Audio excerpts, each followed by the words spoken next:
जी अस्सलाम वालेकुम। अच्छा, कल हमने पेपर ऑर्डिनेंस एंड कर लिया था। अब हम पेपर रूल्स की तरफ चलेंगे कि रूल्स एंड रेगुलेशंस क्या है। तो इसमें तमाम चीज़ें पढ़नी है कि प्लानिंग किस तरह से होनी है प्रोक्योरमेंट की, फिर इसके अलावा आपकी लिमिट्स क्या क्या होती हैं, फिर दूसरी जो बिडिंग प्रोसीजर्स क्या है वो तमाम इसके अंदर मेंशन है। और काफ़ी चीज़ें 15 मई 2020 में काफ़ी चीज़ें अमेंड हुई हैं, तो वो भी इसके अंदर मौजूद हैं, तो उसको हम देख लेते हैं। ठीक है, तकरीबन 51 रूल्स हैं ये, जो कि आपके कोर्स का पार्ट है। और पेपरा के एमसीक्यूज मैं आपको फिर बताऊं एक बार, as compared to other acts easy होते हैं, क्योंकि सिंगल लाइन होते हैं, इतना ज़्यादा मुश्किल नहीं होते। केस स्टडीज वगैरह पेपरा से कभी भी नहीं आती। ठीक है, तो ये एमसीक्यूज आसान होते हैं। बाकी अभी कुछ जो स्टूडेंट्स के फीडबैक थे वो यही थे कि उनका मिला जुला पेपर आया, तकरीबन तमाम एक्ट से कुछ ना कुछ उनके एमसीक्यूज वगैरह आए हैं। तो आप लोग भी कोई चॉइसेस वगैरह नहीं करके जाइएगा, पेपर के हवाले से कंप्लीट ही पढ़ के जाइएगा। और जो इसका मॉक एग्जाम है उसको तो लाजमी सॉल्व करिएगा। ठीक है, तो इसमें कोई प्रॉब्लम होगी तो उसको हम डिस्कस कर लेंगे। अच्छा जी, पहला तो आपको पता है द रूल के पेपरा रूल जो है वो 2004 में इंट्रोड्यूस हुए थे और complete all over the introduce हो गए थे 2004 में। तो वो ये जनरल प्रोविजंस पे आते हैं, सेक्शन 2 जो कि डेफिनेशंस का होता है। ठीक है, बारी बारी देख लेते हैं कि जो भी डेफिनेशंस इसमें यूज हुई हैं वो उनके मायने क्या क्या है। ठीक है जी। अच्छा जी, अच्छा एक बात याद रखिएगा, जो सेक्शन 2 में डेफिनेशन दी है वो तो एप्लीकेबल होती है, लेकिन बाद औक़ात ऐसा होता है कि जिस सेक्शन के अंदर भी कोई डेफिनेशन लिखी हुई है तो वो जो उस सेक्शन के अंदर कोई बात लिखी हुई है ना, उस वर्ड से लिंक, फॉर एग्जांपल बिड है। अब बिड के मायने सेक्शन 2 ने हमें बता दिए कि बिड के मायने ये हैं जब भी कहीं पे यूज हो किसी भी रूल के अंदर। लेकिन अगर वहां किसी दूसरे रूल में, फॉर एग्जांपल रूल नंबर 40 में बिड का वर्ड आ रहा है और वहां पे वो कुछ और मीनिंग कर रहा है, तो उस कॉन्टेक्स्ट के हिसाब से हम वहां पे उसके मीनिंग वही कंसीडर करेंगे जो उस रूल के अंदर लिखे होंगे। ठीक है, वरना इन नॉर्मल सर्कमस्टांसेस हमने वही मायने लेने होते हैं जो रूल नंबर 2 में लिखे हुए हैं। ठीक है, तो याद रखिएगा। लेकिन याद रखिए कि अगर किसी दूसरे रूल में आएगा तो एक्सटेंड टू दैट कॉन्टेक्स्ट सिर्फ हमने लेना है, कि सिर्फ वहां तक ही हमने लेना है उस रूल के अंदर जो लिखा हुआ है। उस वाली डेफिनेशन को हमने कहीं दूसरे रूल के अंदर अप्लाई नहीं करना है। ठीक है, तो ये याद रखिएगा। अब बिट की अगर हम बात करें तो बिट क्या होती है, बड़ा कॉमन सा वर्ड है, आप लोगों ने सुना हुआ भी होगा। तो बिट मीन्स अ टेंडर। ठीक है, बिट मीन्स अ टेंडर और an offer in response to an invitation by a person, consultant, firm, company or organizing expressing his or its willingness to undertake a specific task at a price। कि जब भी कोई company अपनी announcement करे, कोई भी invitation दे किसी भी टास्क की, किसी भी प्रोजेक्ट की, तो उसके अगेंस्ट में जो प्राइस कोट की जा रही होती है बायर्स की तरफ से, वो दर हकीकत बिड कहलाती है। ठीक है, नॉर्मल हमने जैसे ऑप्शन में भी देखा है, वहां भी बिडिंग प्रोसेस होता है, लेकिन थोड़ा डिफरेंट होता है इसके मुकाबले में। ठीक है, वहां भी यही होता है कि आप जो है वो कॉल करते हैं और फिर उसके बाद एक बिडिंग प्रोसेस कंडक्ट होना शुरू हो जाता है। ठीक है, तो वहां पे भी ऑफर आने लगती है। तो जो भी ऑफर आप किसी टास्क के अगेंस्ट में देंगे, जो भी प्राइस आप देंगे, वो दर हकीकत एक बिड कहलाती है। बिडर कौन होता है? बिडर वो शख्स होता है जो कि वो बिड सबमिट करा रहा होता है। ठीक है, वो शख्स बिडर होगा जो कि वो बिड सबमिट करा रहा होगा।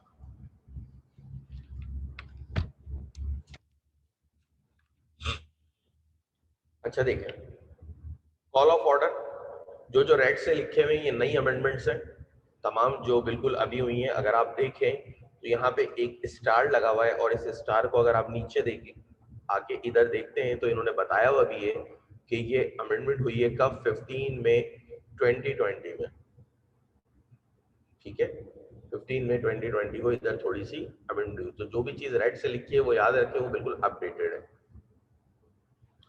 ठीक है, call off order. Call of order means an order placed by a procuring agency under general terms and pricing on a range of goods under closed framework agreement without having to negotiate terms every time। अच्छा, पहले हम इससे पहले थोड़ा close framework agreement देख लेते हैं कि ये दर हकीकत क्या होता है। ठीक है, फिर हम वापस से इस डेफिनेशन पे आएंगे कॉल ऑफ ऑर्डर की। अब इससे से नीचे आए तो क्लोज्ड, ये सेक्शन बी के ही, रूल नंबर बी के ही अंदर है, 2B के ही अंदर है।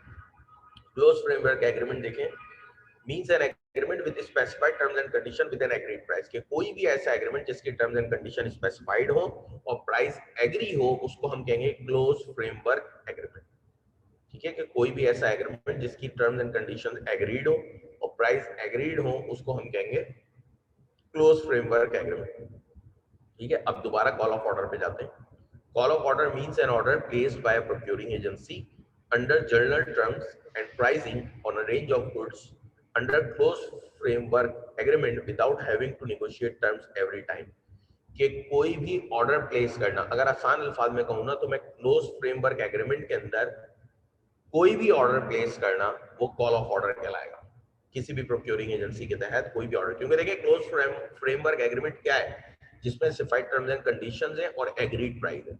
इसका मतलब क्या है कि हर बार ऑर्डर में आपकी टर्म्स एंड कंडीशन चेंज नहीं होती। क्लोज फ्रेमवर्क एग्रीमेंट में हर बार ऑर्डर में हम टर्म्स एंड कंडीशन को चेंज नहीं करते। ठीक है, तो यही वजह है कि आपका क्लोज फ्रेमवर्क एग्रीमेंट में कोई भी ऑर्डर अगर आप प्लेस करते हैं, प्रोक्योरिंग एजेंसी प्लेस करती है, तो उसको हम कहते हैं कि ये कॉल ऑफ ऑर्डर है। ठीक है, आसान सी बात है, क्योंकि देखें इसमें यही बात लिखी है, call off order means an order placed by a procuring agency under general terms and pricing on a range of goods under close framework agreement without having to negotiate terms every time. अब without having to negotiate terms every time ये understood है, क्योंकि वो है ही close framework agreement.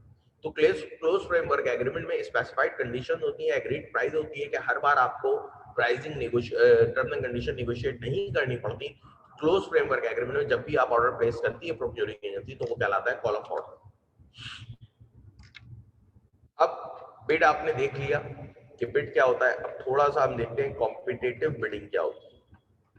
Bid तो वो है ना कि कोई भी आपके पास प्रोजेक्ट है, टास्क है, उस पर आपने कोई भी इनविटेशन था, उसके अगेंस्ट में आप एक प्राइस सबमिट करा रहे हैं, तो वो दरअकीकत एक बिड हो गई कि आपने एक प्राइस कोट कर दी। Competitive bidding means procedure leading to the award of a contract whereby all the interested person, firms, companies, organizations may bid for the contract and includes both national competitive bidding and international competitive। देखिए competitive bidding दर हकीकत एक procedure है जिसमें contract award किया जाता है। ठीक है, जब कॉन्ट्रैक्ट होता है, एक कॉन्ट्रैक्ट आता है, एक टेंडर आता है, तो वो अवार्ड होता है। उसके लिए क्या होता है, एक पूरा प्रोसीजर आता है कि पहले टेंडर पब्लिश होता है। ठीक है, उसके बाद जितनी भी इंटरेस्टेड पार्टीज होती हैं वो तमाम की तमाम अपनी बिडिंग सबमिट कराती हैं। वो जो उनका बिडिंग सबमिट कराने का प्रोसीजर है वही दर हकीकत कॉम्पिटिटिव बिडिंग है। क्योंकि आप कर क्या रहे हैं, आप दर हकीकत कॉम्पिटिशन ही तो क्रिएट कर रहे हैं कि एक से ज्यादा लोग आपको प्राइजेस सबमिट करा रहे हैं। प्राइस के साथ और भी बड़ी चीजें सबमिट करानी होती हैं, वो आप आगे देखेंगे। लेकिन यही प्रोसीजर तो कॉम्पिटिटिव बिडिंग है कि जब भी आप कोई भी टेंडर पब्लिश करते हैं तो उसमें जितनी भी इंटरेस्टेड पार्टीज होती हैं वो तमाम की तमाम अपनी बिडिंग सबमिट कराती हैं। जब वो अपनी बिडिंग सबमिट कराती हैं तो ये पूरे प्रोसीजर का नाम ही competitive bidding procedure, competitive bidding है। क्योंकि ये क्या करता है, एक कंपटीशन क्रिएट करता है और उस कंपटीशन में जो विन करता है उसी को टेंडर जो है वो अवार्ड किया जाता है, उसी को टेंडर अवार्ड किया जाता है। ठीक है, जैसे कि नॉर्मल अगर आप मार्केट में भी जाते हैं एक प्रोडक्ट खरीदने, तो आप मुख्तलिफ दुकानदारों से पूछते हैं उसके प्राइस। जब आप मुख्तलिफ दुकानदारों से पूछते हैं, जो आपको सबसे सस्ती लगती है उसी से आप वो प्रोडक्ट परचेज करते हैं। यही काम इसमें भी होता है कि जो सबसे ज्यादा चीप लग रहा होता है, फिजिबल भी और चीप भी होता है, मतलब प्राइस में भी कम होता है, क्वालिटी में भी कॉम्प्रोमाइज नहीं होता। ठीक है, ये दोनों चीजें पूरी हो रही होती हैं, तो फिर हम कहते हैं कि उसी को हम अवार्ड कर देते हैं, प्रोजेक्ट या टेंडर जो भी है। यही प्रोसीजर तरक्की का कॉम्पिटिटिव बिडिंग कहलाता है। आप देख लें कॉन्ट्रैक्टर के मायने क्या है। कॉन्ट्रैक्टर कोई भी person, consultant, firm, company, organisation जो who undertakes to supply good services और works.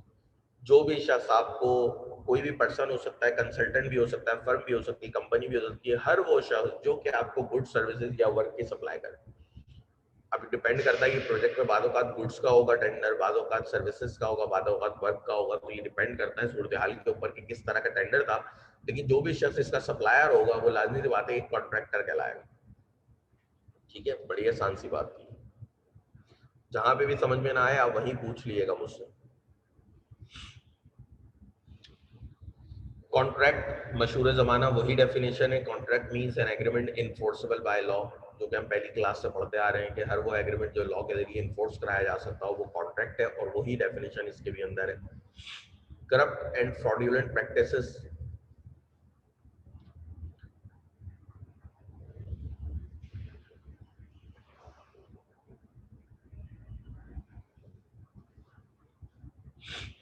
corrupt and fraudulent practices includes the offering, giving, receiving or soliciting of anything of value. Soliciting मतलब invite करना, ऐलान करना, anything of value to influence the action of the public official or the supplier or contractor in the procurement process or in contract execution to the detriment of the procuring agency, detriment of the procuring agency or misrepresentation of facts in order to influence a procurement process or the execution of a contract, collusive practices among bidders prior to after bid submission designed to establish bid prices at artificial non-competitive levels and to deprive the procuring agency to the benefits of free and open competition, and any request or solicitation of anything of value by any public official in the course of exercise its duty.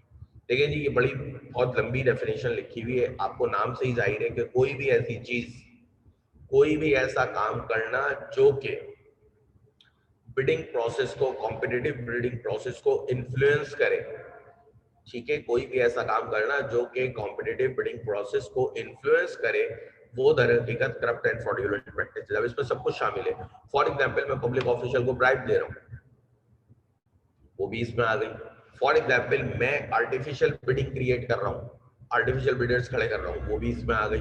ठीक है, जो भी चीज, जो भी मैं एक market में रॉन्ग इन्फॉर्मेशन सर्कुलेट करा रहा हूँ, इससे लिंक, ये सब की सब करप्ट एंड फ्रॉडुलेंट प्रैक्टिसेस में आती हैं।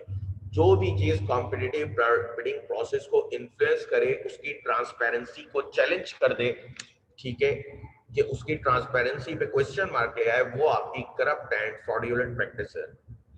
ठीक है, लाभ की बात है, अगर मैं ब्राइब दूंगा तो किस लिए दूंगा? इसीलिए दूंगा कि मुझे कॉन्ट्रैक्ट मिल जाए। तो जो हमारा एक कॉम्पिटिटिव बिडिंग का प्रोसेस है कि कंपटीशन क्रिएट कराना है, वो चीज क्रिएट नहीं हो सकती। ठीक है, अगर मैं कोई आर्टिफिशियल बिडिंग क्रिएट कर रहा हूँ, वो भी किस लिए कर रहा हूँ? मेरी मैलाफाइड इंटेंशन है। अब मैलाफाइड इंटेंशन हो गई ना कि मैं डिसीव कर रहा हूँ।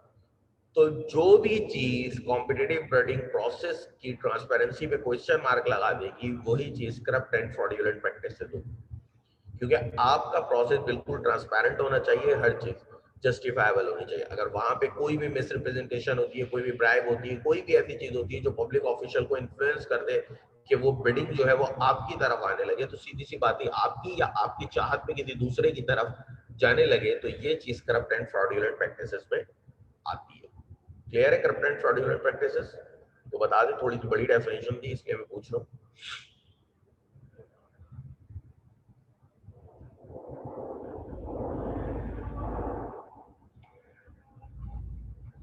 अच्छा जी,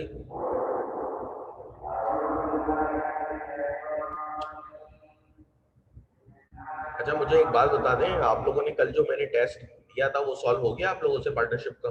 तो फिर मैं आज सेल ऑफ गुड एक्ट का टेस्ट दे दूंगा। ये थोड़ा सा मुझे बता दें कि अगर वो सॉल्व हो गया है तो फिर मैं आज जो है वो सेल ऑफ गुड एक्ट का टेस्ट आपको दे दूंगा।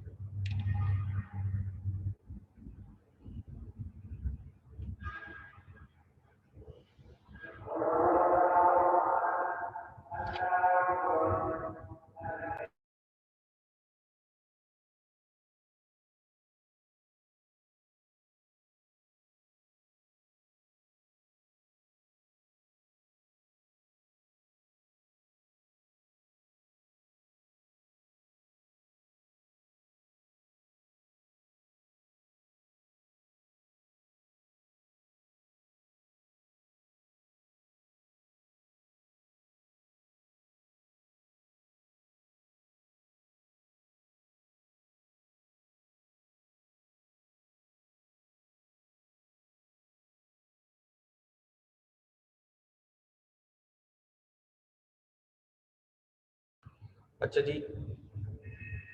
इमरजेंसी को देख लेते हैं। Emergency means natural calamities, disasters, accident, war and operational emergency which may give rise to abnormal situations requiring prompt and immediate action to limit or avoid damage to a person, property or the environment।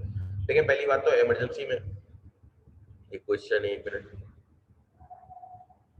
अच्छा, कुछ student ने कर लिया, कुछ ने नहीं करा solve. चलें, वो जिन्होंने नहीं करा वो कर ले, ताकि भाई मैं उनको सेल ऑफ गुड एक्ट भी सेंड कर दूं, वो भी कर ले। ठीक है। अच्छा जी, इमरजेंसी की बात करते हैं। तो इमरजेंसी क्या है? कोई भी नेचुरल कैलेमिटीज हो गई, खुदा नेचुरली कुदरती आफात जो होती है, डिजास्टर, एक्सीडेंट्स, वॉर, या कोई भी ऑपरेशनल इमरजेंसी जो कि कोई भी एबनॉर्मल सिचुएशन को लीड कर रही हो।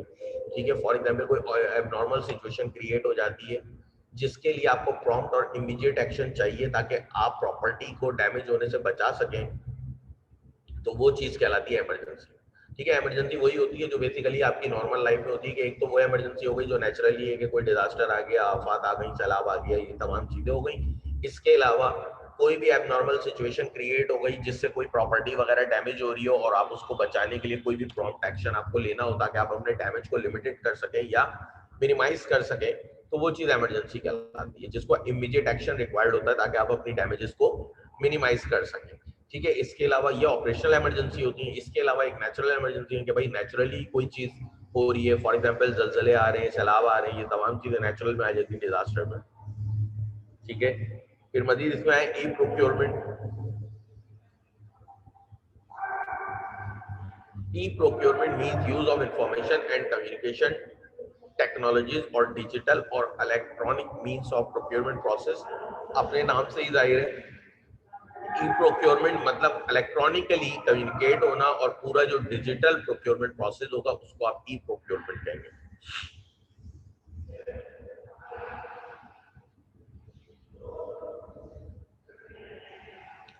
ठीक है, जो भी आपका डिजिटल प्रोक्योरमेंट प्रोसेस है उसको आप ई प्रोक्योरमेंट कहते हैं। फ्रेमवर्क एग्रीमेंट, देखिए ऊपर आपने क्लोज फ्रेमवर्क एग्रीमेंट पढ़ा था, ये जिसकी टर्म्स एंड कंडीशन स्पेसिफाइड होती है और एग्रीड प्राइस होती है। नीचे फ्रेमवर्क एग्रीमेंट भी देख लें क्या होता है। Means a contractual agreement which allows a procuring agency to procure goods, services or works that are needed continuously or repeatedly at agreed terms and conditions over an agreed period of time through placement of number of orders। ठीक है, तो कोई भी contractual agreement हो गया जो कि allow करता है प्रोक्योरिंग एजेंसी को कि वो गुड्स वगैरह को प्रोक्योर कर सके जो कि उनकी जरूरियात के मुताबिक है, एक टर्म्स एंड कंडीशन के ऊपर, एक प्राइस के ऊपर। एक नॉर्मल सी बात है, बस फ्रेमवर्क का वर्ड साथ ऐड हो गया कि फ्रेमवर्क क्या है। फ्रेमवर्क एग्रीमेंट हो गया कि एक कॉन्ट्रेक्चुअल एग्रीमेंट है सर्विसेज का, गुड्स का या वर्क का, किसी भी चीज का हो सकता है जो कि प्रोक्योरिंग एजेंसीज को अलाउ करता हो कि भाई वो चीजों को परचेज कर सके अपनी जरूरियात के मुताबिक, एग्रीड टर्म्स और प्राइस के ऊपर और एक खास टाइम पीरियड। ठीक है, अब हम बात करते हैं मोस्ट एडवांटेजियस बिड मींस। नाम से ही जाहिर है, जी फवाद।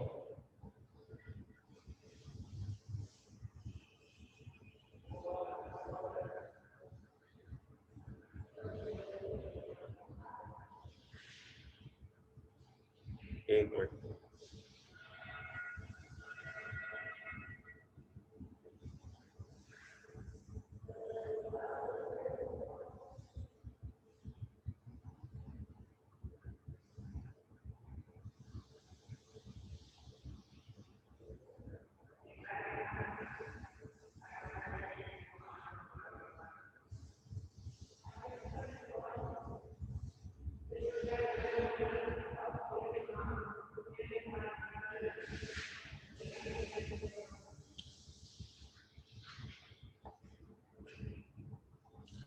अच्छा ये एक क्वेश्चन आपने पूछा है फवाद, इसको मैं थोड़ा सा डेफर कर रहा हूँ। ठीक है, ये मैं आपको आंसर करता हूँ, डेफर करता हूँ। ठीक है, अच्छा जी,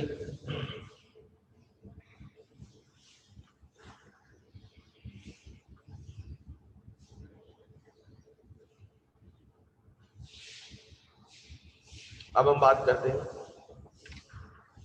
मोस्ट एडवांटेजियस बिड। नाम से ही जाहिर है जो आपके लिए सबसे ज्यादा फायदेमंद होगा। देखिए, बड़ी आसान सी डेफिनेशन नहीं भी लिखी होती तो भी आपको पता चल जाता कि मोस्ट एडवांटेजियस बिड कौन सी होगी।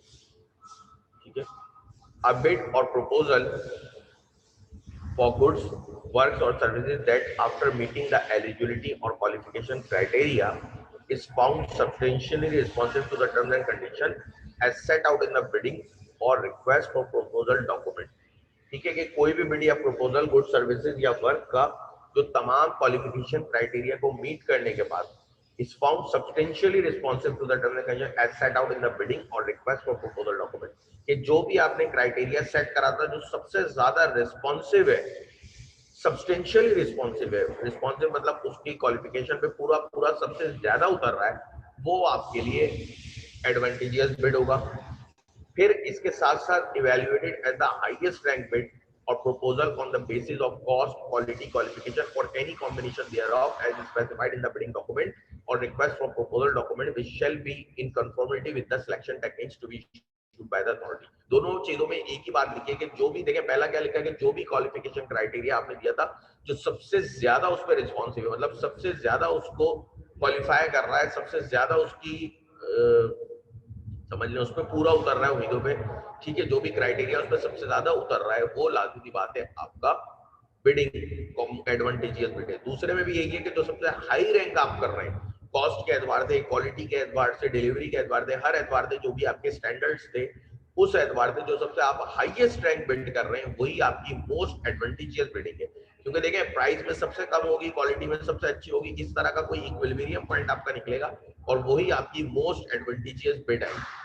और यही हम अपनी लाइफ में भी कर रहे होते हैं और यही यहाँ पे भी करना है कि मोस्ट एडवांटेजियस बिड ढूंढना बहुत आसान काम है कि जो सबसे हाई रैंक बिड हो रही है हर एतबार से। ऐसा ना हो कि चले प्राइस तो बहुत चीप है लेकिन क्वालिटी भी गिरी हुई है, जब क्वालिटी गिरी हुई है तो प्राइस तो अल्टीमेट चीप होनी है, तो वो तो हमारे लिए एडवांटेजियस बिड नहीं हुई। ठीक है, अच्छा दूसरी बात, प्राइस भी सही है, क्वालिटी भी सही है, लेकिन डिलीवरी टाइम जो है, जो उनके सप्लाई ऑफ गुड्स का टाइम है, उसकी डिलीवरी बड़ी अजीब है। ठीक है, मतलब बहुत डिलेज है, तो वो भी हमारे लिए मोस्ट एडवांटेजियस नहीं होगी। तो हमने देखना यही है कि जो सबसे ज्यादा एडवांटेजियस बिड हमारे लिए आएगी उसको हम लेंगे। और वो कैसे रैंक करेंगे, जो भी हमारे डिफरेंट क्राइटेरिया उन पे सेट करके कि कौन सी रैंक 1 पे आ रही है। ठीक है, clear? Open framework agreement means an agreement with specified terms and conditions without an agreed price। कोई भी ऐसा एग्रीमेंट जिसकी टर्म्स एंड कंडीशन तो स्पेसिफाई है लेकिन प्राइस एग्री नहीं है, मतलब प्राइस वेरी करती है नंबर ऑफ ऑर्डर्स के अंदर, तो वो कहलाता है ओपन फ्रेमवर्क एग्रीमेंट। कोई भी ऐसा एग्रीमेंट जिसमें प्राइस जो है वो वेरी करती है नंबर ऑफ ऑर्डर्स के अंदर, तो वो कहलाता है ओपन फ्रेमवर्क एग्रीमेंट। फिर ऑर्डिनेंस की जब बात होगी इसके अंदर, तो ऑर्डिनेंस के मायने वही होते हैं आपका पेपरा ऑर्डिनेंस। अच्छा जी, रिपीट ऑर्डर्स की बात कर लेते हैं। Repeat order means procurement of the same commodity from the same source without competition and includes enhancement of contracts. Repeat order कहते हैं सेम चीज प्रोक्योर करना सेम सोर्स से किसी भी कंपटीशन के बिना। मतलब इसका मतलब ये कि एक दफा कंपटीशन करा लिया गया था, उसमें कोई जीत गया था, अब आज आप उसी से दोबारा परचेस करें। दोबारा से एक कॉम्पिटिटिव बिडिंग के प्रोसेस पे हम नहीं जा रहे, हम सेम सोर्स से सेम कमोडिटी परचेस कर रहे हैं या उसी के कॉन्ट्रैक्ट में कुछ एनहांसमेंट कर रहे हैं, कोई एक्सटेंशन कर रहे हैं, तो ये चीज बेसिकली रिपीट ऑर्डर है। मतलब 3 साल का कॉन्ट्रैक्ट हम 2 साल के लिए मजीद एक्सटेंड कर रहे हैं, तो ये चीज एक रिपीट ऑर्डर में है। Supplier means a person, consultant, firm, company who undertakes to supply goods or services or works। ठीक है, सप्लायर भी कॉन्ट्रैक्टर की तरह वो कोई भी शख्स, फर्म, कंपनी हो सकती है जो कि गुड्स सर्विसेज या वर्क की परफॉर्मेंस करे, सेम ही है तकरीबन सप्लायर और कॉन्ट्रैक्टर। अच्छा जी, अनसॉलिसिटेड प्रोजेक्ट प्रपोजल, इसको थोड़ा समझिएगा कि अनसॉलिसिटेड के मायने होते हैं गैर ऐलानिया। ठीक है, जिसका ऐलान ना किया गया। एक मिनट जरा होल्ड करें।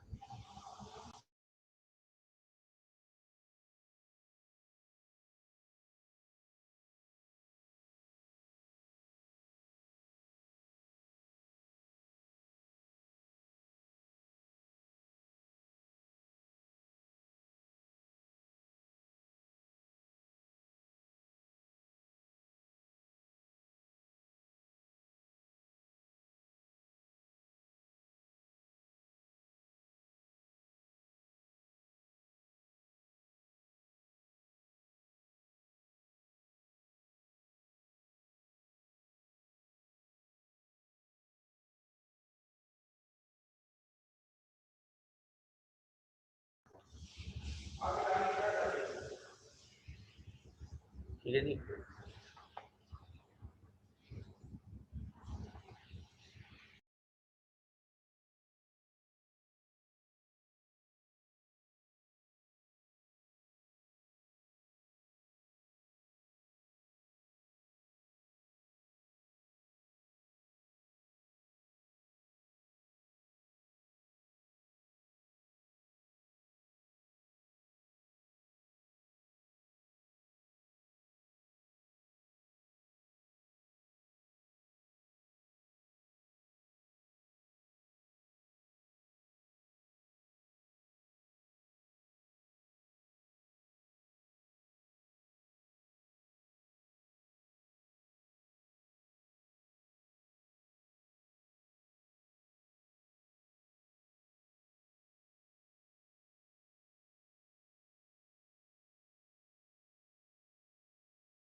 अच्छा जी, पहले तो थोड़ी माजरत पड़ी। अच्छा जी, अनसॉलिडेटेड प्रोजेक्ट प्रपोजल के क्या मायने होते हैं? Means any proposal containing a unique and innovative idea and approach, and the same is not submitted in response to any procurement request, however is aligned with the mission and objective of the procuring agency, and is subject to competitive selection processes by soliciting counter proposals, challenging the initiator proposal in all the technical and financial aspects. देखिए, unsolicited project proposal के क्या मायने होते हैं कि कोई भी ऐसा प्रपोजल जिसमें एक यूनिक आइडिया हो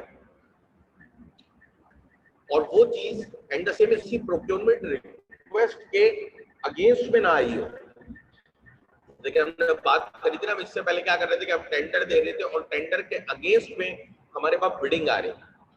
ये क्या है? कोई प्रोक्योरमेंट रिक्वेस्ट मेरे पास नहीं आई, ये एक इनोवेटिव आइडिया है जो कि आया विदाउट रिस्पॉन्स है, कि प्रोक्योरमेंट रिक्वेस्ट के रिस्पॉन्स में नहीं आया, ये खुद से इनोवेटिव आइडिया है। लेकिन ये मेरा जो मिशन है, जो ऑब्जेक्टिव है ना प्रोक्योरिंग एजेंसी का, उससे अलाइन करता है। ठीक है, मतलब एक इनोवेटिव आइडिया है जो हमारा प्लान नहीं था। एक होता है ना आपका प्रोजेक्ट प्लान हुआ हुआ था कि इस साल हमने ये काम करना है, इसमें क्या है, ये प्लान नहीं है, प्री प्लान नहीं है, लेकिन है मेरे मिशन से अलाइन, कि जो भी मेरा मिशन है प्रोक्योरिंग एजेंसी का, ये उससे अलाइनमेंट रखता है, मतलब है उसी के ग्राउंड के अंदर।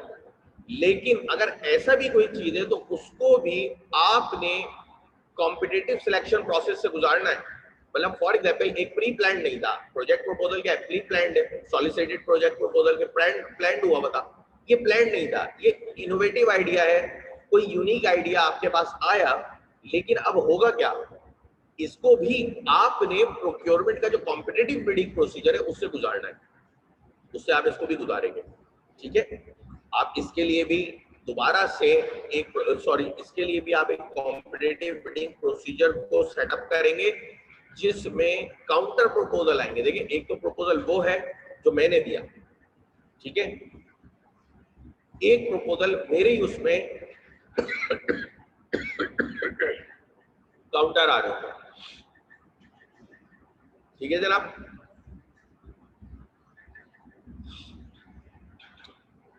अच्छा, एक क्वेश्चन है सर, प्लीज रिपीट कर दें।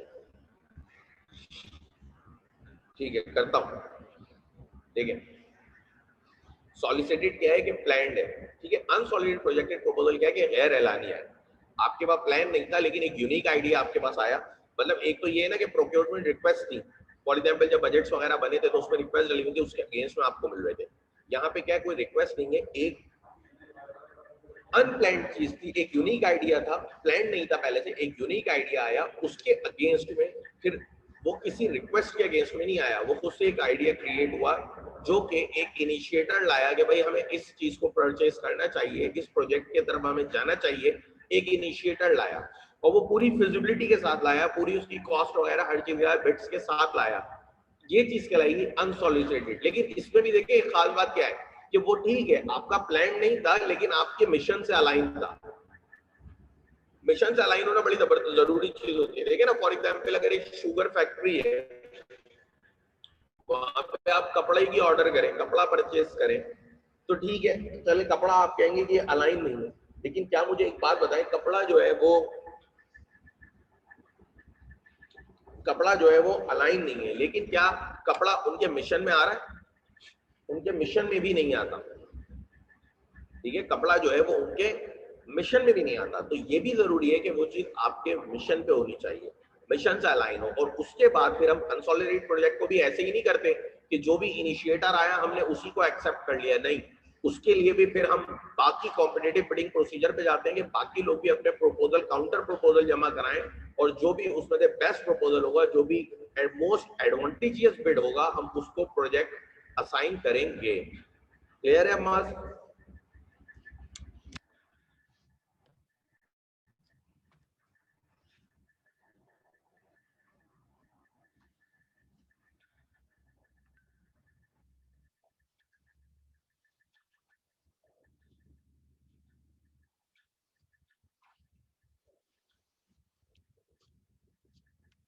अच्छा जी, क्लियर है। चलिए जी आगे बढ़ते हैं।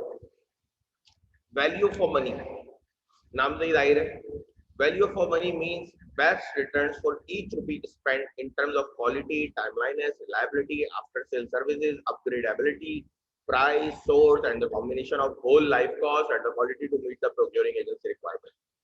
वैल्यू फॉर मनी भी एक आम अहम डेफिनेशन है, वही है कि हर रुपया जो आप स्पेंड करते हो उसका रिटर्न कैसा है। हर रुपया जो आप स्पेंड कर रहे हो, ईच रुपी, उसका रिटर्न कैसा है। ठीक है, रिटर्न किस एतबार पे, क्वालिटी के एतबार पे, आफ्टर सेल सर्विसेज के एतबार पे, रिलायबिलिटी के एतबार पे, कैसा रिटर्न।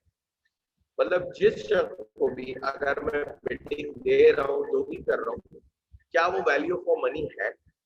कोई भी प्रोक्योरिंग में कर रहा हूँ, इतनी प्राइस में पड़ रही, क्या वो वैल्यू फॉर मनी है। ये तमाम चीजें देख रहा हूँ कि जो भी 1 रुपया आप खर्च करते हैं उसका रिटर्न आपको कैसा मिलता है। ठीक है, जैसे फॉर एग्जाम्पल अगर आप कहीं रेस्टोरेंट में खाना खाने जाते हो तो बाद आपने सुना होगा आपके फ्रेंड कहते हैं कि ठीक है यार प्रोडक्ट तो अच्छी है, खाने का टेस्ट भी था, लेकिन वैल्यू फॉर मनी नहीं था।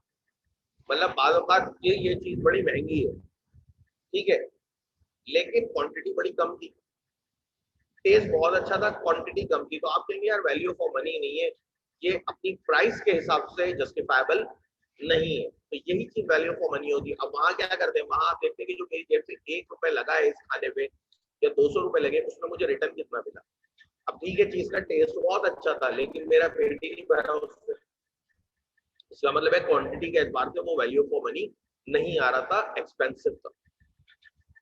ठीक है, तो वैल्यू फॉर मनी में भी हमने ये देखना होता है कि जो हर रुपया स्पेंड हो रहा है, ठीक है, वो हमें रिटर्न कैसा दे रहा है।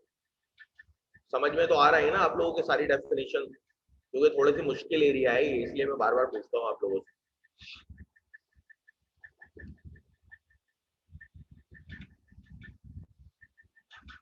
फिर नेक्स्ट है आपके पास, अच्छा नेक्स्ट में उन्होंने लिखा है कि जो भी एक्सप्रेशन आगे, the expression used but not defined in this rule shall have the same meaning as are assigned to them in ordinance। अगर कोई ऐसी एक्सप्रेशन है जो कि यूज हो रही है आपके रूल्स के अंदर, जो कि 51 रूल नीचे गिवन है, उनके अंदर अगर कोई भी एक्सप्रेशन यूज हो रही है लेकिन उसकी डेफिनेशन यहाँ पे मौजूद नहीं है, तो हम वही डेफिनेशन लेंगे जो कि ऑर्डिनेंस के अंदर थी। ऑर्डिनेंस के अंदर भी आपको याद होगा हमने सेक्शन 2 में कुछ डेफिनेशंस पढ़ी थी, तो हम वही डेफिनेशंस उठा के यहाँ पे कॉपी पेस्ट कर देंगे।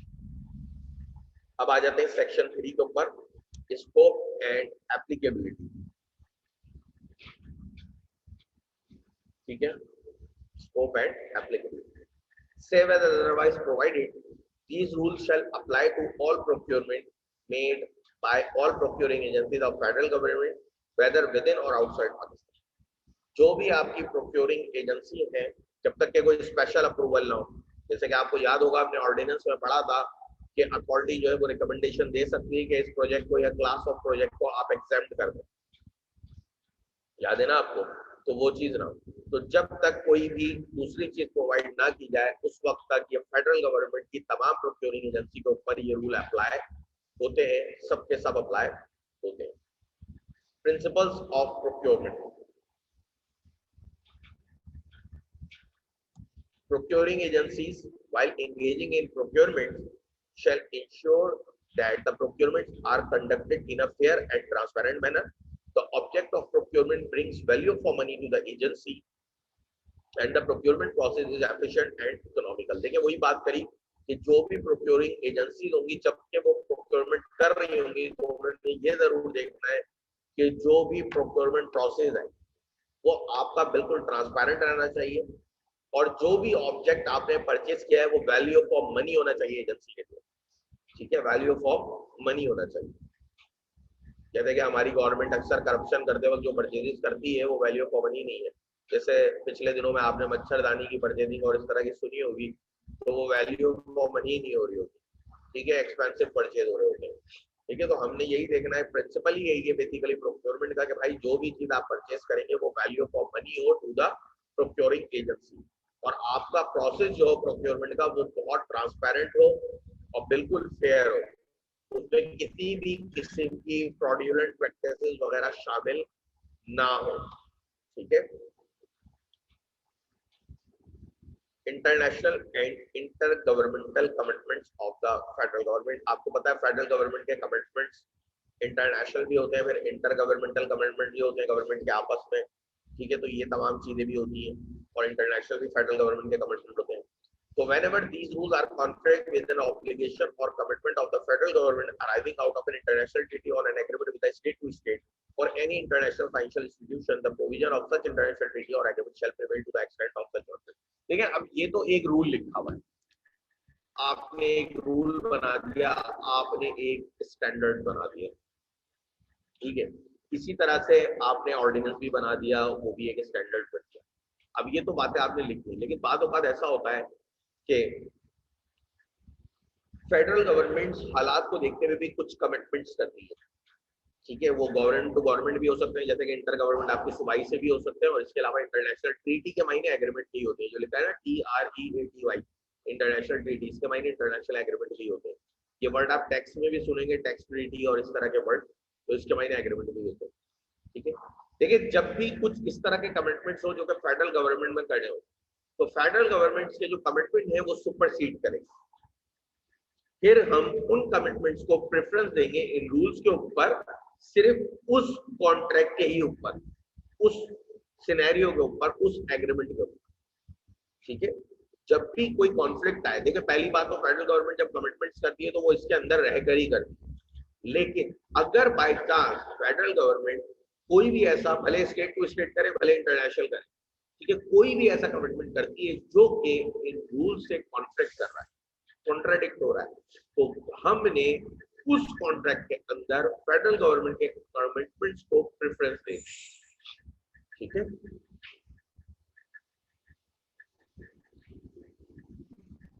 फिर सेक्शन 6 है लैंग्वेज का, जो भी आपकी प्रोक्योरिंग वगैरह जो भी चीज होगी उनकी लैंग्वेज का होगी, ठीक है। All communication and documentation related to procurement of the federal government shall either be in Urdu or English or both, ठीक है। कि जो भी कम्युनिकेशन और डॉक्यूमेंटेशन है जो कि रिलेट करती है प्रोक्योरमेंट से फेडरल गवर्नमेंट की, वो या तो उर्दू में होगी या इंग्लिश में होगी या दोनों में होगी। एक क्वेश्चन है, ट्रीटी के मायने एग्रीमेंट के होते हैं, बताया तो है, एग्रीमेंट को ट्रीटी कहते हैं, देखिए लैंग्वेज का सेक्शन, जो भी कम्युनिकेशन होगी फेडरल गवर्नमेंट की related to procurement of the federal government shall be either in Urdu or English या both, या तो इंग्लिश में होंगी या उर्दू में होंगी या वो दोनों में होंगी, except where a procuring agency is situated outside the territory of Pakistan and the procurement are to be made locally, the procuring agency may use the local language in addition to English or Urdu। कह रहे हैं for example तमाम communication जो होंगी federal government की procuring agencies की, procurement के documents वगैरह जो होंगे वो इंग्लिश में हो सकते हैं या उर्दू में हो सकते हैं या दोनों में हो सकते हैं, लेकिन अगर प्रोक्योरिंग एजेंसी किसी outside the boundary of Pakistan वाक़ है, कि पाकिस्तान के बाहर है, फॉर एग्जाम्पल सऊदी अरब में, ठीक है, तो और प्रोक्योरमेंट भी उन्हें वहां के लिए लोकली करनी है अपनी जरूरियात के लिए, ठीक है, तो जो भी डॉक्यूमेंट होगा वो इंग्लिश और उर्दू के साथ साथ वहां की लोकल लैंग्वेज में भी होगा, मसलन अरबी में होगा, ठीक है, अरबिक में भी होगा, तो वहां की लोकल लैंग्वेज में भी होगा।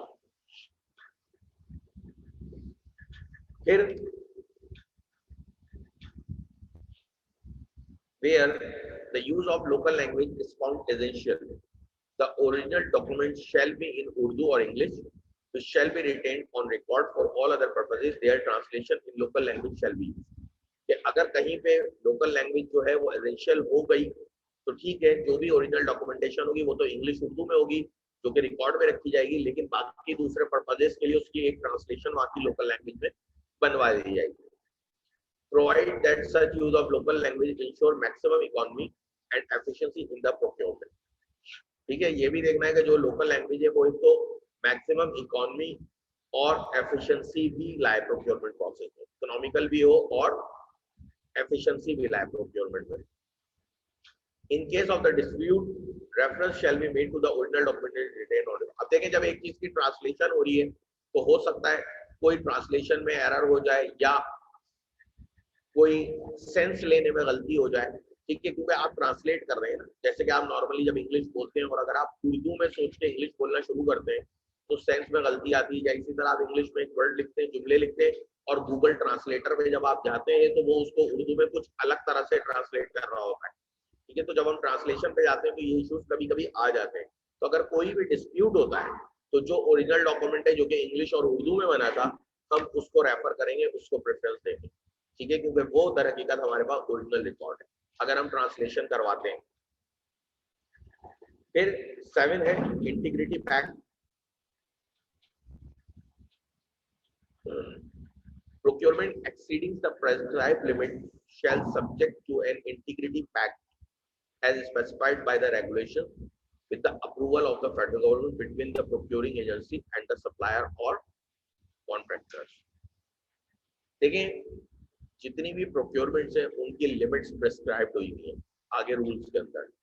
अगर उससे कोई भी लिमिट एक्सीड करती है तो लाजमी बात है उसकी इंटीग्रेशन पे क्वेश्चन मार्क आता है, उसकी इंटीग्रिटी पैक्ट आ जाता है, ठीक है। Procurement exceeding the prescribed limit shall be subject to an integrity pact as specified by regulation with the approval of the federal government within the procuring agency and the supplier or कोई भी अगर आप exceed कर रहे हैं अपनी limit को procurement की तो आपको फेडरल गवर्नमेंट का अप्रूवल रिक्वायर्ड है इंटीग्रिटी लाने के लिए। उसके अंदर आपको फेडरल गवर्नमेंट का अप्रूवल रिक्वायर्ड है। अब जैसे ये 7A है ई पब्लिक प्रोक्योरमेंट, ये भी न्यूली इंट्रोड्यूस हुआ है, मई में ही इंट्रोड्यूस हुआ, ठीक है। The procuring agencies may carry out e-procurement process by using information and communication technologies or digital or electronic means in such a manner as to cover any or all aspects of the procurement process in accordance with the regulation and guidelines prescribed by the authority. देखिए 7A कहता है कि भाई procuring agencies जो है वो e-procurement process में भी जा सकती हैं कि हर चीज को डिजिटलाइज कर दें, डिजिटल मीडिया के थ्रू, इलेक्ट्रॉनिक मीडिया के थ्रू वो तमाम चीजें, सारी चीजें, पूरा प्रोक्योरमेंट प्रोसेस अपना चलाएं। जैसे कि फॉर एग्जांपल उनकी जो बिडिंग हो वो सभी इलेक्ट्रॉनिकली सबमिट हो रही हो तो ई प्रोक्योरमेंट पे भी वो जा सकते हैं। फिर नया चैप्टर है आपके पास प्रोक्योरमेंट प्लानिंग का, ठीक है। यहाँ तक जो पढ़ लिया, पीछे से कुछ पूछना है या सब कुछ सही है तो फिर मैं आगे प्रोक्योरमेंट प्लानिंग स्टार्ट करा दूं।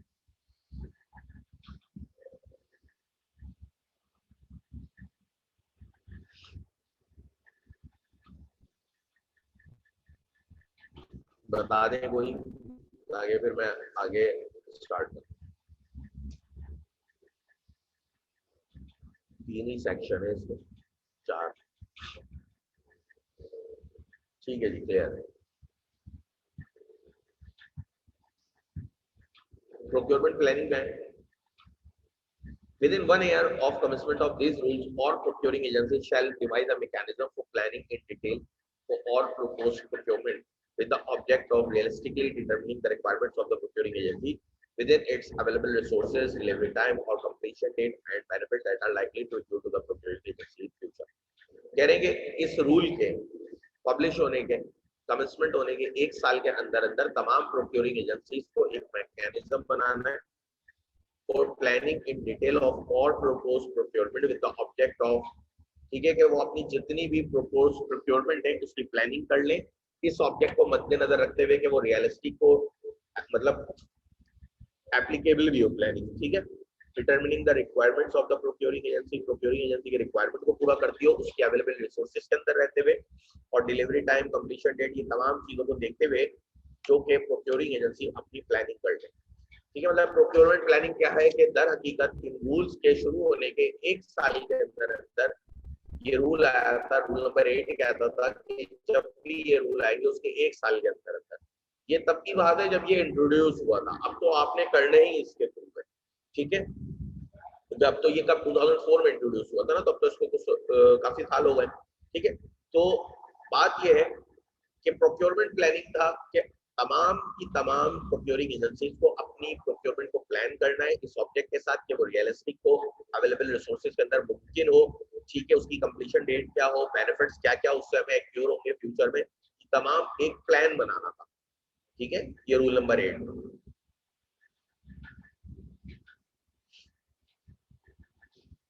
लिमिटेशन ऑन स्प्लिटिंग और regrouping of post procurement. Splitting और रीग्रुपिंग में एक लिमिटेशन है, उसको देखते हैं, जो कि रूल नंबर 9 हमारे पास लगाता है। Save as otherwise provided and subject to the regulation made by the authority with the prior approval of federal government. ये बेसिकली इन्होंने एक एक्सेप्शन देखी, जैसे हमने वहां पे, आपको याद होगा कॉन्ट्रैक्ट एक्ट में पढ़ते थे हम, सब्जेक्ट टू द कॉन्ट्ररी। ये कह रहे हैं कि अगर प्रायर अप्रूवल नहीं है, मतलब ये रूल तो अप्लाई होना ही होना है, लेकिन अगर प्रायर अप्रूवल में कुछ और चीज अप्रूव हो जाती है तो वो चीज अप्लाई होगी। ठीक है, वो अप्रूवल लाजमी जो आता है अथॉरिटी को फेडरल गवर्नमेंट से लेना पड़ता है। तो वैसे तो ये चीज अप्लाई होगी, लेकिन अगर प्रायर अप्रूवल में फेडरल गवर्नमेंट से अथॉरिटी कुछ और अप्रूव करा लेती है तो फिर हम वो अप्लाई करते हैं। A procuring agency shall announce in an appropriate manner all proposed procurement for each financial year, okay, and shall proceed accordingly without any splitting or regrouping of procurements so planned. Okay. The annual requirement thus determined would be advertised in advance on the authority website as well as on the website of the procuring agency in case of procuring agency has its own website. देखिए, अब basically procurement को split करना मतलब तोड़ना, या दो टूटी हुई प्रोक्योरमेंट को एक जगह जोड़ने को रीग्रुप कहते हैं। ठीक है, यहाँ पे उन्होंने कहा कि जब तक आपके पास कोई प्रायर अप्रूवल ना हो, तो ये बात तय हो गई कि हर प्रोक्योरिंग एजेंसी को एक एप्रोप्रिएट मैनर के अंदर तमाम हर फाइनेंशियल ईयर की प्रोक्योरिंग प्रपोज करनी है कि उन्होंने क्या क्या चीजें परचेज करनी है विदाउट स्प्लिटिंग और regrouping of the procurement so planned. ठीक है, और बिना स्प्लिट किए और रीग्रुप किए हुए अपनी प्लान प्रोक्योरमेंट को। ठीक है, बाकी वो जो एनुअल रिक्वायरमेंट आपकी होगी वो अथॉरिटी की साइट पर पब्लिश हो जाएगी, और अगर आपकी अपनी भी साइट है, प्रोक्योरिंग एजेंसी की अपनी भी साइट है, तो वहां भी पब्लिश होगी। जैसे कि अगर मैं पीआईई की बात करूं तो उनकी अपनी भी साइट है, तो अपनी वेबसाइट पे परचेज करेंगे और पेपरा की वेबसाइट पे भी परचेज हो जाएगा। ठीक है जी, लिमिटेशन है कि रीग्रुपिंग और स्प्लिटिंग आप नहीं कर सकते। इस सेक्शन के दरअसल ये माइंड है कि हर साल के शुरू में आपने अपनी प्रपोज प्रोक्योरमेंट देनी है कि भाई ये मेरी एनुअल रिक्वायरमेंट है, ये चीजें मुझे परचेज करनी। ठीक है, वो सब की सब उठा के वो पब्लिश कर देंगे, कहाँ पे, पेपरा की साइट पे, और अगर प्रोक्योरिंग एजेंसी की अपनी साइट है तो उसके ऊपर।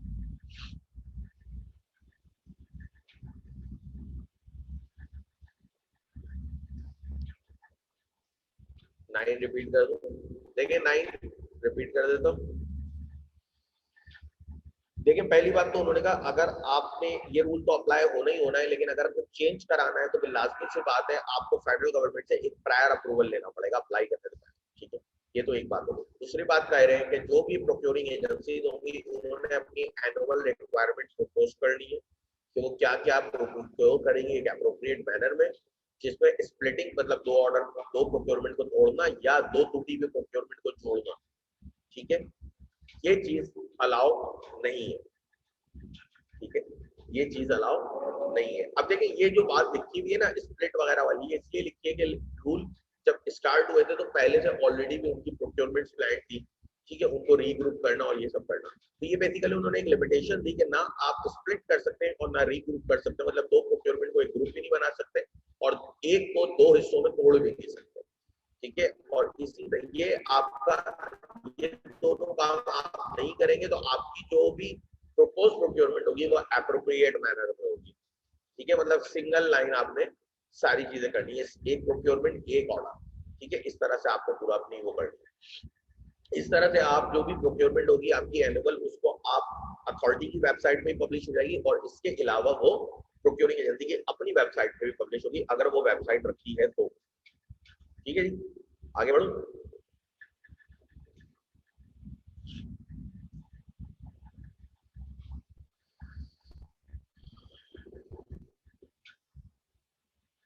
ठीक है, स्पेसिफिकेशन में देखिए, specification shall allow the widest possible competition and shall not favor any single contractor or supplier, nor put others at a disadvantage. Specification shall be generic and shall not include references to brand names, model numbers, catalog number, or similar classification. However, if the procuring agency is convinced that the use of a reference or a reference to a brand name or a catalog number is essential to complete and otherwise incomplete such specification. Such use or reference shall be qualified with the word or equivalent. ठीक है जी. अब कह रहे हैं कि जो भी procuring करते वक्त आपने स्पेसिफिकेशंस दी, क्योंकि लाजमी बात है जब आप प्रोक्योरिंग करेंगे तो आप कुछ स्पेसिफिकेशंस देंगे. तो प्रोक्योरिंग करते वक्त जब भी आप स्पेसिफिकेशन देंगे तो इस बात को भी मद्देनजर रखना है कि आपकी स्पेसिफिकेशन एक बहुत बड़ा कंपटीशन क्रिएट करे. ऐसा ना हो कि आप स्पेसिफिकेशन ही ऐसे दे रहे हैं कि वो ऐसा लग रहा है कि किसी एक सप्लायर के हक में जा रही है. ठीक है, बातों का जैसे कंपनीज में होता है कि अगर मैं फॉर एग्जांपल आईसीएम में किया हुआ हूँ और मेरे बॉस को मेरे डिपार्टमेंट में सिर्फ मेरा इंक्रीमेंट लगाना है और अपने डिपार्टमेंट में मैं ही एक अलग आईसीएम में हूँ, तो मेरे बॉस एक पॉलिसी बना दें कि जनाब जो जो आईसीएम में है उनके इंक्रीमेंट होंगे. अब ये ऐसी पॉलिसी है जो दर हकीकत मुझे एडवांटेज देती है, मेरे ही फेवर में. ठीक है, तो इसी तरह से स्पेसिफिकेशन भी है कि आप देख रहे हैं कि जो जो आपके दोस्त के पास चीजें हैं आप वही स्पेसिफिकेशन उसके अंदर डाल रहे हैं ताकि आपका दोस्त मैक्सिमम क्वालिफाई करे. ठीक है, और उसी को वो कॉन्ट्रैक्ट मिले. तो ये काम आपने नहीं करना. जब भी आप स्पेसिफिकेशन देंगे आपने हमेशा ध्यान में रखना है कि ये वाइडेस्ट पॉसिबल कंपटीशन एक अच्छा कंपटीशन क्रिएट करे, किसी सिंगल कॉन्ट्रैक्टर के हक में ना जाए. ठीक है, और स्पेसिफिकेशन में हमेशा जेनरिक होनी चाहिए. कोई भी मतलब जेनरिक होनी चाहिए, मतलब उसको समझ लें आप. ऐसा ना हो कि किसी ब्रांड नेम को रेफर कर रही हो या किसी कैटलॉग को, किसी भी नंबर को, मॉडल को रेफर कर रही हो. एक जेनरिक चीज होनी चाहिए.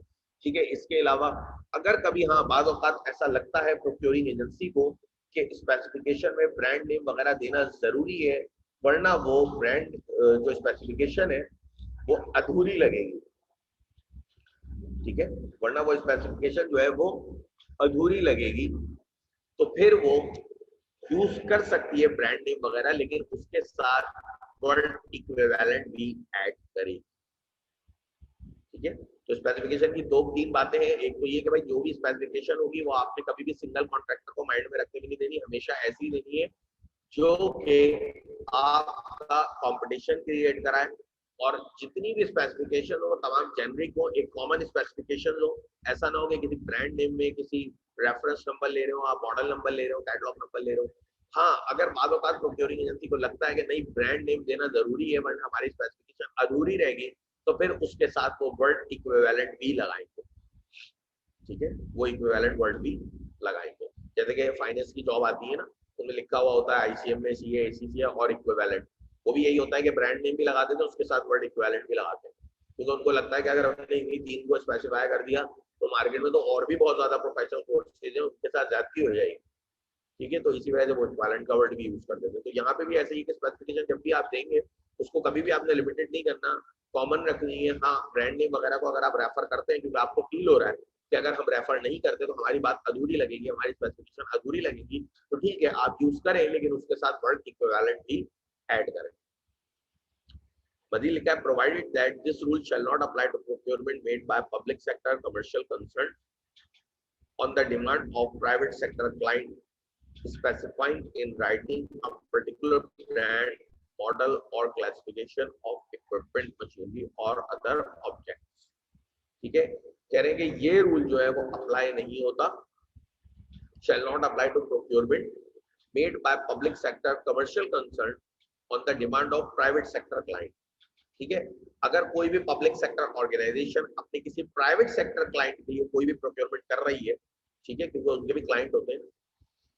Sector commercial concern on the demand of private sector client specifying in writing a particular brand, model और क्लासिफिकेशन ऑफ इक्विपमेंट, मशीनरी और अदर ऑब्जेक्ट्स. कि अगर उसका कोई प्राइवेट सेक्टर क्लाइंट है और उसकी कोई स्पेसिफिकेशन है और वो ब्रांड नेम वगैरह लगा रहा है तो फिर ये रूल अप्लाई नहीं होता. मतलब प्रोक्योरिंग पब्लिक सेक्टर ऑर्गेनाइजेशन ही कर रही है लेकिन अपने लिए नहीं कर रही, अपने किसी प्राइवेट सेक्टर क्लाइंट के लिए कर रही है. तो अगर उसके लिए कर रही है तो उसी की स्पेसिफिकेशन के थ्रू जाएगी. फिर ये इक्विवेलेंट और ये सारी चीजें के मॉडल नंबर ना हो, ये सारी चीजें एप्लीकेबल नहीं होती. अच्छा जी, नेक्स्ट है आपके पास approval mechanism. All procuring agency shall provide clear authorization and delegation of powers for different categories of procurement and shall only initiate procurement once approval of the competent authority concerned has been accorded. देखिए जी, जितनी भी procuring agency होंगी वो clearly authorise करेंगी और power को delegate करेगी मुख्तलिफ कैटेगरीज की, मुख्तलिफ प्रोक्योरमेंट कैटेगरीज की, and shall only initiate procurement once approval of the competent authorities concerned has been accorded. देखिए सबसे पहले तो जितनी भी उनकी प्रोक्योरमेंट की कैटेगरीज होंगी, लाजमी बात है एक कंपनी में एक ही चीज को परचेज भी होगी ना, मशीनरी भी होगी, फूड भी होगी, वर्क भी होगा, वो उसकी पावर्स को डेलीगेट करेंगे। डेलीगेट अपने ऑफिसर्स को ही करेंगी जो भी होगा, ठीक है, वो उनको डेलीगेट करेंगी पावर्स को। जब वो तमाम पावर्स डेलीगेट कर देंगी उसके बाद ही प्रोक्योरमेंट प्रोसेस स्टार्ट होगा, ठीक है, उसके बाद ही प्रोक्योरमेंट प्रोसेस स्टार्ट होगा जब वो अप्रूव कर देंगे भाई ये अथॉरिटी हमने वो डेलीगेट कर दी, ठीक है। यहाँ पे आके आपका प्लानिंग खत्म होता है और हम प्रोक्योरमेंट एडवर्टाइजमेंट पे चलते हैं। पॉइंट 11 दोबारा बता देता हूँ। देखिए जितनी भी आपकी अथॉरिटीज है, प्रोक्योरिंग एजेंसीज हैं, उनको क्लियरली ऑथराइज करना है, डेलीगेट करना है कि वो कहाँ कौन सी प्रोक्योरमेंट किसको पावर दे रही है कि वो अप्रूव करेगा, ठीक है, वो टेंडर ग्रांट करेगा, वो किसको पावर देगी, तमाम चीजें वो ऑथराइज एक मैकेनिज्म बना लेंगे अपना। जब वो तमाम चीजें पावर्स वगैरह डेलीगेट कर देंगी उसके बाद ही प्रोक्योरमेंट प्रोसेस स्टार्ट होगा, ठीक है, उसके बाद प्रोक्योरमेंट प्रोसेस स्टार्ट हो जाएगा। अब आते हैं एडवर्टाइजमेंट की तरफ। अच्छा, एडवर्टाइजमेंट में वैल्यूज वगैरह काफी चेंज हुई है, लास्ट टाइम से बढ़ा दी गई, पहले कम थी अब बढ़ा दी है, ठीक है। पहले 2 मिलियन था उसको 3 मिलियन कर दिया, और जो 100,000 था वो 500,000 कर दिया, तो इस तरह से वैल्यूज को बढ़ा दिया गया। जी फवाद।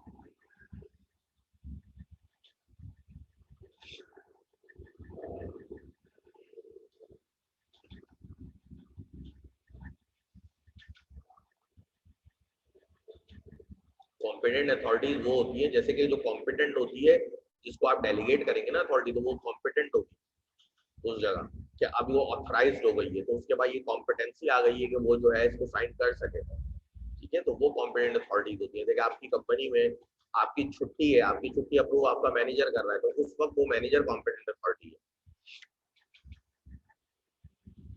कि वो जो काम कर रहा है वो उसके लिए कॉम्पिटेंट है। जब मुझे पावर ग्रांट कर दी जाएगी तो अब मैं कॉम्पिटेंट हो जाऊंगा,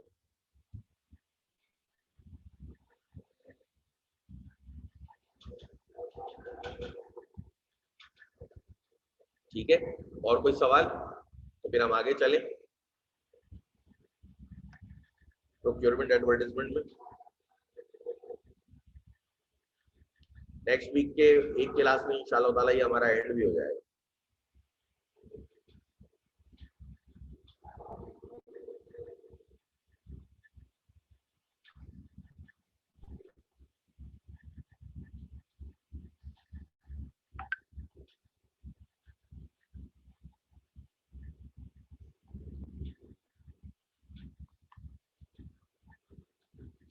ये जी कहाँ चला गया? अच्छा, प्रोक्योरमेंट एडवर्टाइजमेंट में आए, method of advertisement. Procurement over 500,000, ये वैल्यूज को चेंज किया गया लास्ट ईयर से, पहले कम थी अभी बढ़ा दी गई है। ये पहले 1 लाख दिया उसको 5 लाख कर दिया, और 2 मिलियन को 3 मिलियन कर दिया।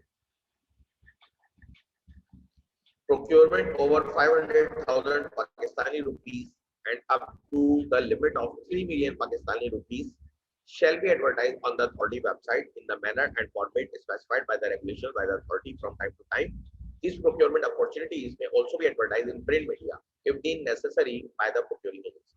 कह रहे कि जो भी प्रोक्योरमेंट होगी 5 लाख से ऊपर की और 3 मिलियन से नीचे की, वो तमाम की तमाम अथॉरिटी की वेबसाइट पे पब्लिश होगी, एडवर्टाइज होगी, ठीक है।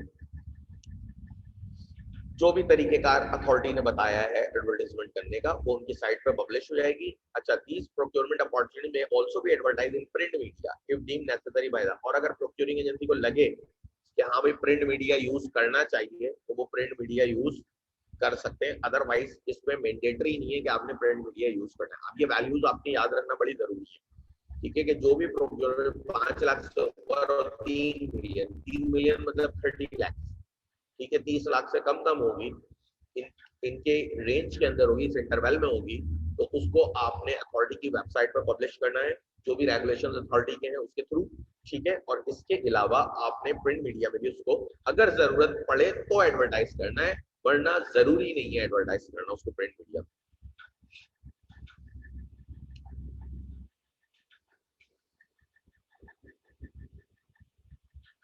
अच्छा, ये वाला जो पॉइंट है, clause B of provided that the lower financial limit for advertisement on authority's website. Sir enough आज के लिए प्लीज। अच्छा यहीं तक रखो, चले यहीं तक रखते हैं फिर।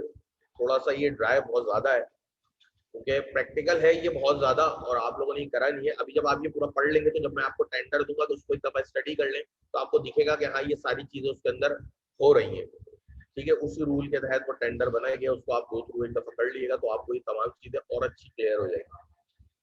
चलें फिर यहीं तक रखते हैं इसको, कल की क्लास में हम एडवर्टाइजमेंट तक स्टार्ट करते हैं, ठीक है। कुछ पूछना है तो पूछ लें, वरना फिर आगे चलता हूँ। ओ सॉरी, कल की क्लास ऑफ कर दूँ।